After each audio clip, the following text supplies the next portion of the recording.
राम ने कहा भरत हाथ नीचे कर, मैं 14 साल के लिए वनवास को क्या चला गया, तूने रघुवंश की सारी मर्यादा मिटा दी।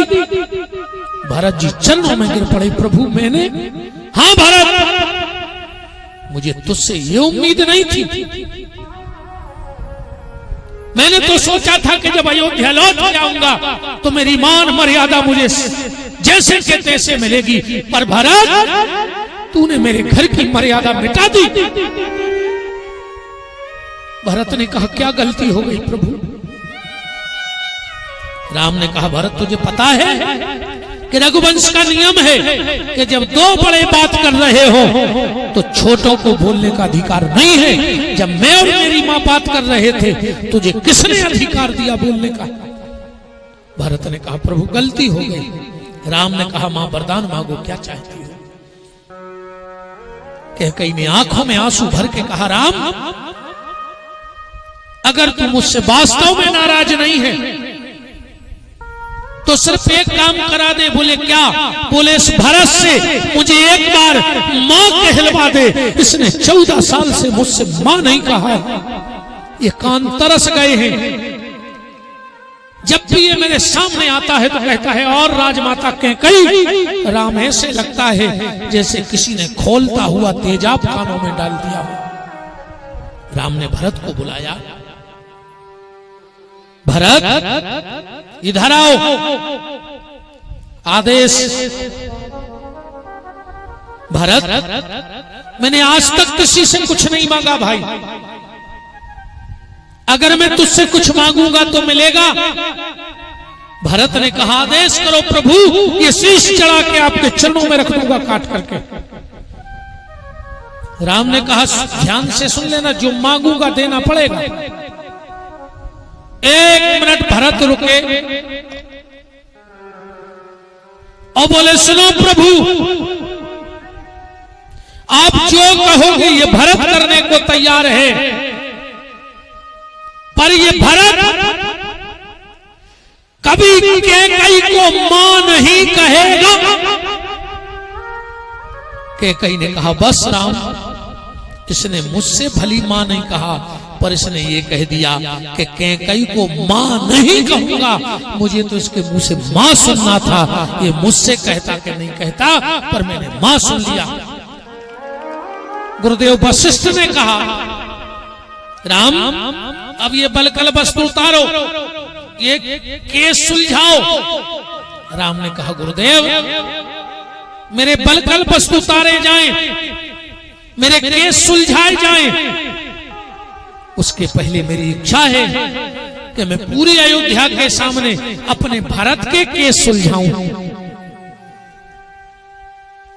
यह रामचरितमानस का भाई है जो अपने भाई के केस सुलझा रहा है, और आज का भाई को केस में उलझा रहा है। जमीन का केस लगाए बैठा है, मकान का केस लगाए बैठा है।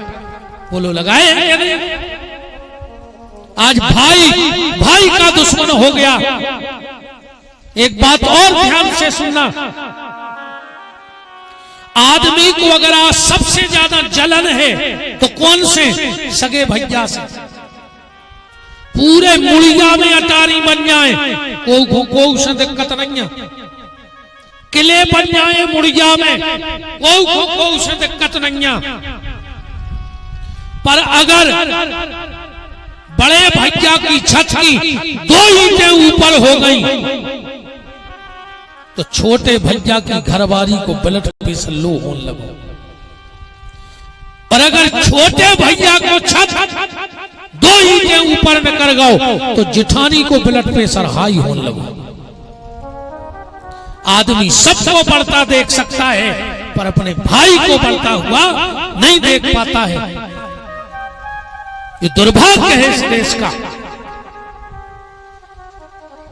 अगर भरत चरित्र पे चलना है, भरत चरित्र को सुनना है, तो पहले भरत को अपने जीवन में उतारना होगा, राम को अपने जीवन में उतारना होगा। महाभारत में भी भाई हैं, कौरव और पांडव, पर वो किस लिए लड़ते हैं? संपत्ति के लिए, और रामचरितमानस में भी भाई हैं, पर वो संपत्ति को नहीं, वो विपत्ति के लिए लड़ते हैं। भाई जब लड़े तो विपत्ति के लिए लड़े, ना कि संपत्ति के लिए लड़े, तब तो भरत चरित्र सार्थक है। अब गहराई में आओ। रामचरितमानस के सब प्रेमी,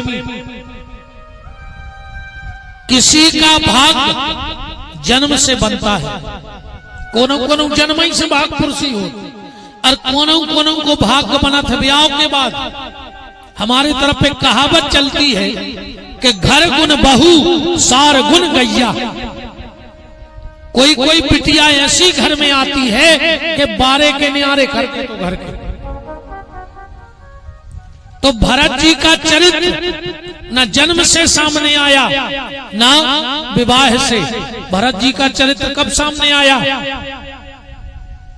जब रामचरितमानस के महानायक श्री राम जी के पिता महाराज दशरथ का अंत हो गया, तब भरत चरित्र सामने आया। और धन रे भरत,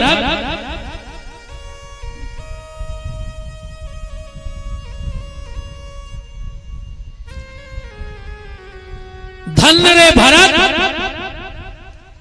जब कैकेयी ने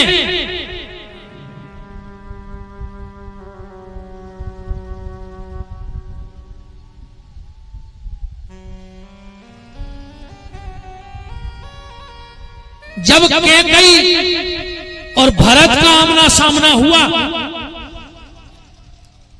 कैकेयी को सफेद साड़ी में देखा। भरत ने कहा, मां तूने ये क्या नाटक लगा रखा है, तूने सफेद साड़ी पहन ली। कैकेयी ने कहा, भरत तुम्हारे पिताजी का स्वर्गवास हो गया, तुम्हारे पिताजी मर गए।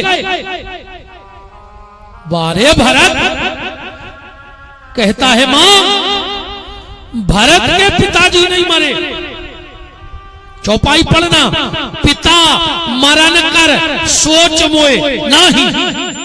भरत जी खुल के कह रहे, हमें पिताजी के मरबे को कोनो सोच नहीं है।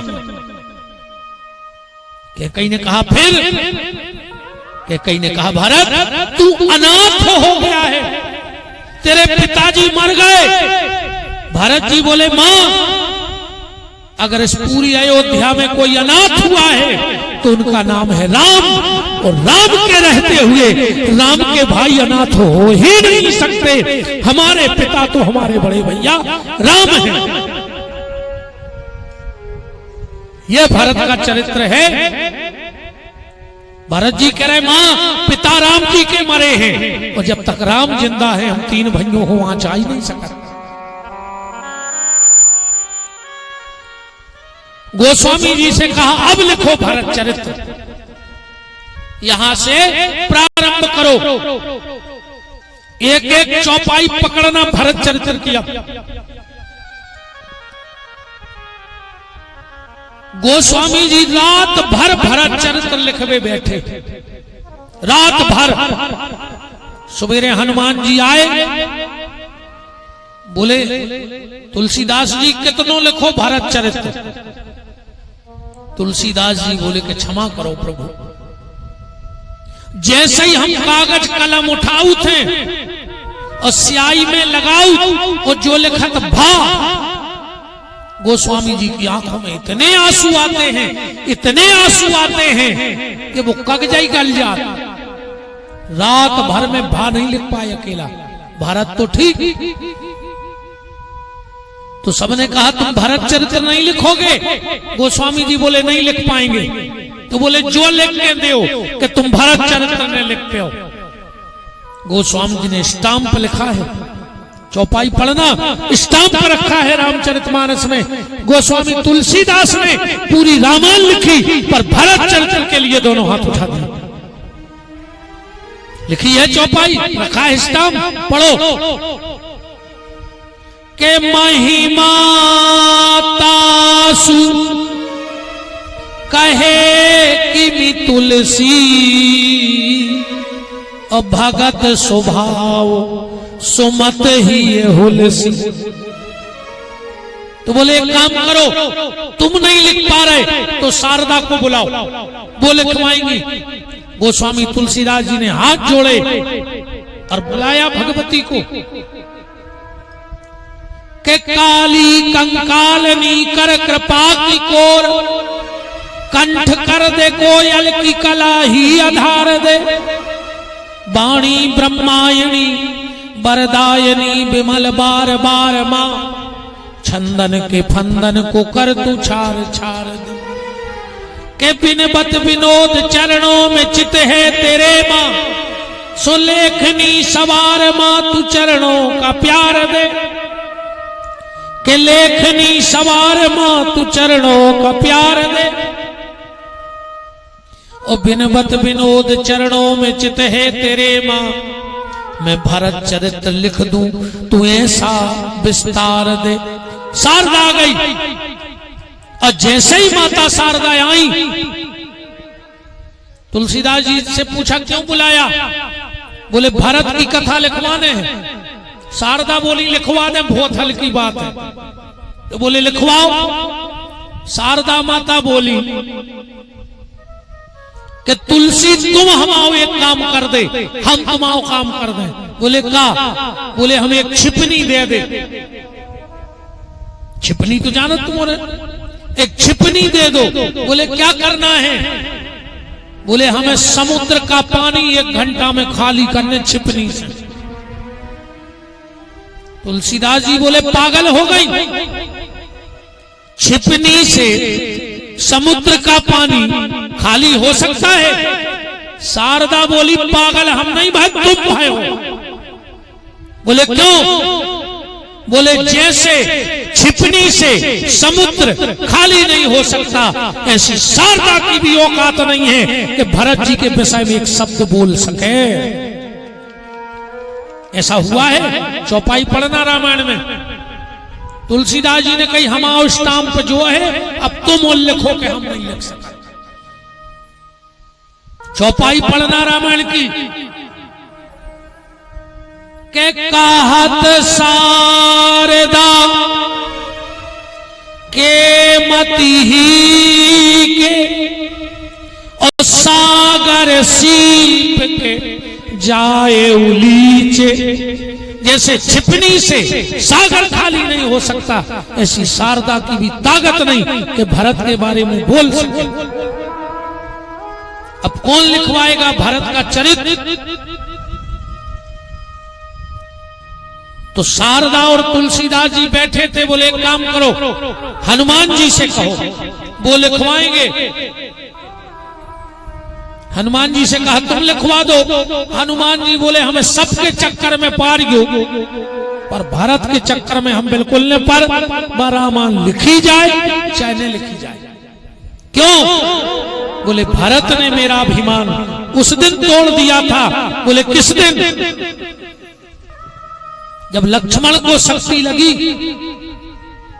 लक्ष्मण को शक्ति लगी, हनुमान जी बूटी लेने गए और लौट रहे थे, और भरत जी नंदी ग्राम में बैठे थे। परछाई को देखा, भरत जी ने अपनी कुशा की आसन का एक तिनका निकाला और ऊपर फेंक दिया। हनुमान जी के पैर में लगा, पर धन्य रे हनुमान बेहोश हो गए। पर जब नीचे गिरने लगे तो मुंह से शब्द क्या निकल रहा था? श्री राम श्री राम श्री राम। अब से एक बात दिमाग में बिठाना कि हम होश में रहकर भगवान का नाम नहीं लेते, और हनुमान जी बेहोश भी हो जाते हैं पर भगवान का नाम लेना नहीं भूलते हैं।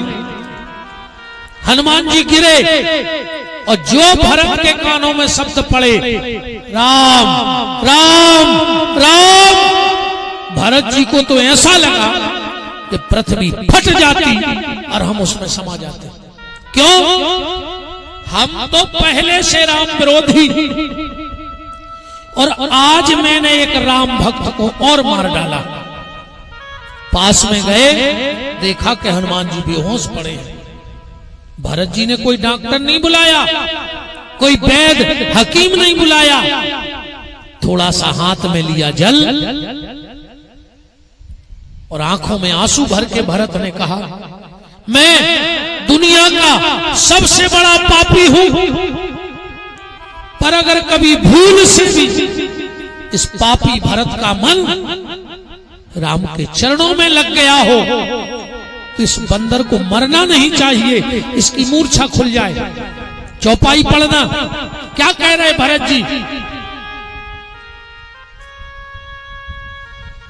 कि जो मोरे मन बचियरु काया,